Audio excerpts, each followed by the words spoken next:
రవికుమార్ గారు ఇక్కడ ప్రశాంత్ కిషోర్ కూడా బెంగాల్ విషయానికి వస్తే ప్రశాంత్ కిషోర్ కూడా ఆయన కూడా బీజేపీ గట్టిగా 100% పట్టు సాధిస్తుందని కాన్ఫిడెంట్గా చెప్పారు ఆయన. చూస్తే ప్రజలు కూడా ఇటు సందేశ్ ఖాళీ ఇన్సిడెంట్ విషయంలో కావచ్చు, లేకపోతే ఇదంతా స్క్రూటినీ చేస్తున్న సందర్భంలో ఇటు ఆ రోహింగ్యాల విషయం, లేకపోతే ఇంట్రూడర్స్ వీళ్ళంతా ఉన్నారు. ఇదన్నీ కనుక చూస్తే సినేరియో నిజంగానే అక్కడ గట్టిగానే బీజేపీ పాగా వేస్తుందనే సందర్భం, కానీ కంప్లీట్ రివర్స్ అవ్వడం, తర్వాత మిగతా వారు అన్నట్లుగా ఉత్తరప్రదేశ్ లాంటి రాష్ట్రాల్లో కూడా కొంత ఇబ్బంది పడడం. సో ఈ సినేరియోను ఎట్లా అర్థం చేసుకుంటున్నారు మీరు? దాంట్లో అంటే మేము ఆత్మవిమర్శ చేసుకుంటామంటారా, లేకపోతే నిజంగానే జస్ట్ మిస్ అన్నట్టుగా ఉందా సిచ్యువేషన్? ఎలా అర్థం చేసుకోవాలి? ఇప్పుడు దాంట్లో ఆబ్వియస్ గా మీరు చెప్పినట్టుగా సమీక్ష చేసుకోవాల్సిన అవసరం నిజంగా ఉంది. సమీక్ష చేస్తాం, అసలు ఎందుకు జరిగింది, ఏ విధంగా జరిగింది, ఎక్కడ మిస్టేక్ జరిగింది, అంటే ఎక్కడ తప్పు జరిగింది, దాన్ని ఏ విధంగా చేసి ఉంటే బాగుండేది అనే విషయాన్ని సమీక్ష చేయాల్సిన అవసరం ఎంతైనా ఉంది. మా పార్టీ నాయకులు ఆ పనిలో ఉన్నారు, ఆ పని చేస్తుంటారు. అయితే ఇక్కడ గమనించాల్సిన విషయాలు మాత్రం రెండు ఉన్నాయి.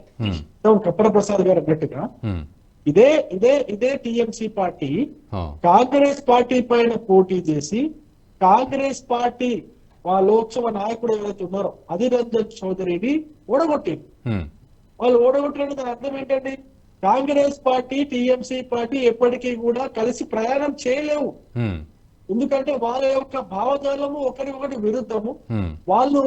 వాళ్ళు మాట్లాడుకునేటప్పుడు వాళ్ళ యొక్క సొంత ప్రయోజనాల కోసమే మాట్లాడుకుంటారు, కానీ దేశ ప్రయోజనాల కోసం కావచ్చు లేదా ప్రజల యొక్క ప్రయోజనార్థం కోసం వాళ్ళు మాట్లాడుకోరు అనేది కూడా మనకు స్పష్టంగా తెలుస్తున్న విషయం. ఇదొకటే కాదు, మీరు పంజాబ్ లో కూడా చూస్తే ఆమ్ ఆద్మీ పార్టీతో కాంగ్రెస్ పార్టీ డైరెక్ట్ గా తలపడింది. అక్కడ ఆమ్ ఆద్మీ పార్టీ ఏమో కాంగ్రెస్ పార్టీకి వ్యతిరేకంగా ఇండియా అగైనెస్ట్ కరప్షన్ అని చెప్పేసి 2011-12లో పెద్ద ఉద్యమమే చేసింది.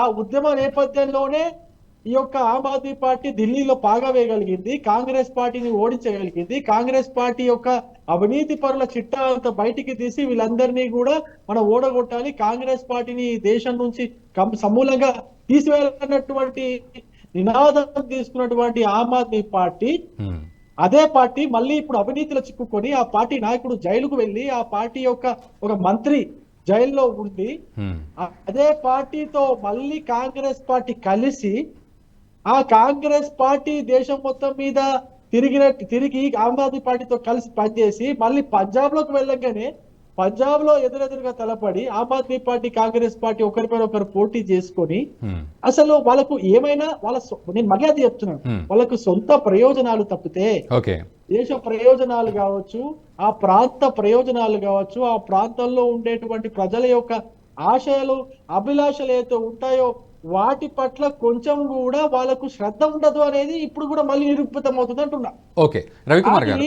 దీనికి విరుద్ధంగా భారతీయ జనతా పార్టీ యొక్క పని విధానం మీరు చూస్తే భారతీయ జనతా పార్టీ కంప్లీట్ గా దీనికి విరుద్ధంగా ఉంటుంది.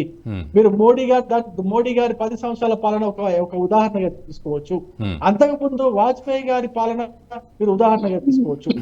మోడీ గారి 10 సంవత్సరాల పాలనలో ఆయన తీసుకున్నటువంటి నిర్ణయాలు ఎంతో కీలకమైన నిర్ణయాలు, ఎంతో దమ్ముడిని తీసుకునే నిర్ణయాలు అవన్నీ.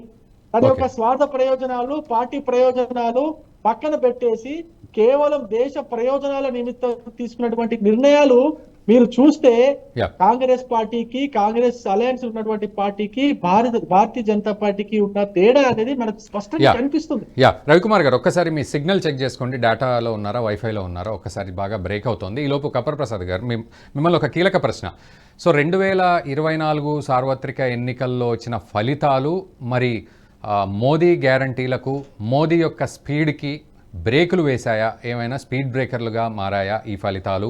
లేదా ఖచ్చితంగా మోదీ గ్యారంటీ అమల్లో ఉంటుంది, 100% దేశ భద్రత విషయంలో కావచ్చు, అంతర్గత విషయాలు కావచ్చు, దేశ వ్యతిరేక శక్తులు కూడా ఉన్నాయి ఇప్పుడు, అవన్నీ కూడా ఉవ్వెత్తున ఎగసిపడే పరిస్థితులు కనబడుతూ ఉంటాయి.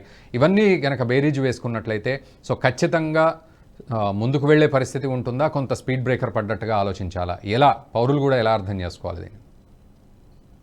ఇది చాలా మనము ఆలోచన చేయాలి. ఇందులో ఏంటంటే నాకు అనిపిస్తున్న దాని ప్రకారము మోదీ స్పీడ్ ఏం తగ్గదు, కాకపోతే కొంత ఆ పునరాలోచన చేసుకోవాల్సినటువంటి అవసరం అయితే ఉన్నది. ఎందుకు అంటే ఎవరైతే ఏకం గారు అనుకున్నటువంటి శక్తులన్నీ ఇలా ఏకమై, ఆ ఏకమైనటువంటి శక్తులలో ముఖ్యంగా మేము బెంగాల్ తీసుకున్నట్టయితే రోహింగ్యాలు లేకపోతే ఎవరినైతే మనము ఈ దేశ పౌరులు కారు అని చెప్పుకుంటూ వాళ్ళకి ఇక్కడ ఓటు హక్కు కల్పించినటువంటి వ్యక్తులు ఎవరైతే కొందరు ఉన్నారో వాళ్ళందరూ చాలా గట్టిగా నిలబడి మోదీని అడ్డుకున్నటువంటి పరిస్థితి మనకు కనబడతాం. అట్నే దేశవ్యాప్తంగా కూడా వీళ్ళ అంటే ఎవరైతే ఈ దేశానికి వ్యతిరేకంగా మాట్లాడుతున్నటువంటి శక్తులు ఉన్నాయో వాళ్ళందరూ ఈ ఎన్నికలలో చాలా కలిసికట్టుగా పక్కడబందీగా పనిచేసిండ్రు. మోదీ గారి అంటే నేను మోదీ గారి అనాలోచితంగా చేసిండు ఏదో ఇట్లా, మోదీ గారికి దీని మీద పూర్తి అవగాహన ఉన్నది. వాళ్ళు 100కు 200% పెట్టి చేసినటువంటి కృషి వాళ్ళ శక్తి ఎందుకు ఇలా తేలిపోయింది అంతే. ఇక ఇంతకు మించి వాళ్ళు ఏం చేయలేరు. వాళ్ళ శక్తి మేరకు వాళ్ళకు ఉన్న బలానంతా క్రోడీకరించుకొని చేసినా కూడా ఇలా మోదీ గారిని వాళ్ళు అడ్డుకోలేకపోయింది. కాబట్టి ఇంతకు మించి వాళ్ళు చేసేది ఏమీ లేదు అనేది మనకు స్పష్టంగా ఒకటి అర్థం. రెండోది, ఎన్డీఏలో ఉన్నటువంటి భాగస్వామ్య పక్షాలన్నీ నరేంద్ర మోదీ గారు చెప్పినటువంటి అంశాలన్నింటినీ అంగీకరించిన తరువాతనే కూటమిలో కలిసినటువంటి పక్షాలు. ఇప్పుడు కూటమికి ఎన్డీఏ ఇంకో ఎజెండా లేదు. తర్వాత ఇప్పుడు కూర్చొని చేద్దాం ఏం చేద్దాం అనేటువంటి ఎజెండా లేదు. ఆల్రెడీ ఒక ఎజెండా ఫిక్స్ అయినది. ఆ ఎజెండా ఫిక్స్ అయ్యలో సిఏఏ ఉంది, పాకిస్తాన్ ని మళ్ళీ మనము పిఓకను స్వాధీనం చేసుకోవడం ఉంది, ముస్లిం రిజర్వేషన్లు ఎత్తేయడం అనేది ఉన్నది, ఆ కుటుంబ ఇది మన పాపులేషన్ కంట్రోల్ యాక్ట్ తేవడం ఉన్నది, తర్వాత ఈ దేశాన్ని అన్నిటికీ ఒకే రకమైనటువంటి ఎన్నిక నిర్వహించాలనేది ఇవన్నీ ఉన్నాయి. అయితే ఇవన్నింటికి ఏ రకంగా మద్దతు కూడగట్టగలుగుతాం అనే దాంట్లోనే ఇప్పుడు ప్రయత్నం జరుగుతుంది. అంతే తప్ప ఎక్కి పోయి తర్వాత ఈ నిర్ణయాలు పక్కన పెడదామనేటువంటి పరిస్థితి అసలే ఏమాత్రం ఉండదు. మోదీ గారు దీని తర్వాత అంటే ఈ ఎలక్షన్ రిజల్ట్స్ తర్వాత మోదీ గారు చేసినటువంటి భావోద్వేగ ప్రసంగంలో కూడా ఇవన్నీ జరుగుతాయి, భారతదేశాన్ని అత్యంత పటిష్టవంతంగా ఆర్థిక పరంగా బలోపేతం చేయడం కోసం చేసేటువంటి కృషి ఏదైతే ఉందో ఆ కృషి కంటిన్యూ అవుతుంది అని చెప్పి స్పష్టంగా చెప్పిండు. మోదీ గ్యారెంటీ. ఒకటే అంశం నేను ఇలా చెప్పేది ఏంటంటే శత్రు యొక్క బలాన్ని పూర్తిగా అంచనా వేయగలిగిండు నరేంద్ర మోదీ గారు. వాళ్ళ బలాన్ని తక్కువ అంచనా వేయలే ఆయన. ఎప్పుడైతే హిందీ రాష్ట్రాలలో మనకు ఓట్ షేర్ తగ్గే అవకాశం ఉంది, సీట్లు తగ్గే అవకాశం ఉన్నది అని ఎప్పుడైతే భారతీయ జనతా పార్టీ నాయకత్వం గ్రహించిందో వెంటనే వాళ్ళు దక్షిణాదిలో ఆ మేరకు పెంచుకోవడానికి ప్రయత్నం చేశారు. ఆ ప్రయత్నంలో భాగంగానే మీకు తెలంగాణలో 8 రావడం ఏందండి, మామూలు మాట కాదు కదా. అవునవును, మీకు తెలంగాణలో 8 అసెంబ్లీలు ఉంటే 8 పార్లమెంట్లు గెలిచింది. అవునవును, ఈ చాలా చిన్న సమస్య, చిన్న అంశం కాదు కదా. అవును, కేరళలో ఒక సీట్ గెలవడం ఏంది, అవును, తమిళనాడులో ఓట్ షేర్ పెరగడం ఏంది, ఇవన్నీ చూస్తున్నప్పుడు వాళ్ళు ఖచ్చితంగా ఇటువైపు కాన్సన్ట్రేషన్ చేసింది పార్టీ.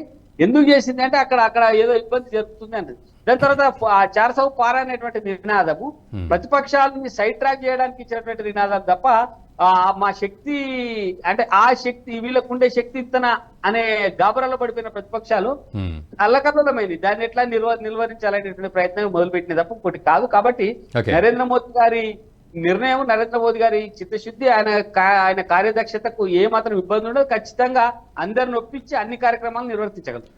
ఈ వీడియో మీకు నచ్చినట్టయితే లైక్ చేయండి, 10 మందికి షేర్ చేయండి. అలాగే కామెంట్ల రూపంలో మీ అభిప్రాయాలను మాతో పంచుకోండి. Nationalist hub group of channels ను సబ్స్క్రైబ్ చేసుకుని తెలుగునాట జాతీయవాద జర్నలిజాన్ని ప్రోత్సహించండి. ఈ వీడియో కింద ఉన్న బెల్ ఐకాన్ పై క్లిక్ చేయడం మర్చిపోవద్దు.